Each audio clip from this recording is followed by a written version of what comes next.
So first, I'm going to start with the anterior drawer test. I have my patient laying down on his back in supine position with his injured leg flexed up. I'll put both of my hands around the joint line and pull the tibia towards me while sitting on his foot. And then I'm just looking for pain and laxity, and then the tibia translating forward significantly. If it does and it's positive, that means he has a torn ACL.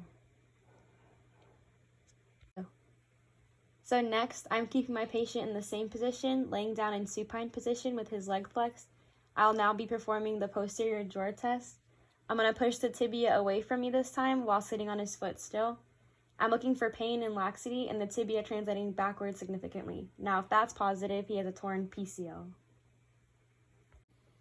I will now be performing the valgus stress test, where my patient is still in that supine position and the leg is at full extension, but 30 degrees of flexion. I'll put a force on the outside of the knee in order to open up the medial side. And with this test, I'm just looking for the MCL tear. For the varus stress tests, I'll have my patient in still the same position, except this time I'm just going to be placing force on the inside of the knee in order to open up the lateral side. And for this one, I'm just looking for pain and laxity towards the LCO. So for the Apley's test, I will now be looking for a meniscus tear. My patient is going to be in the prone position, different than the rest, with the injured leg bent to 90 degrees.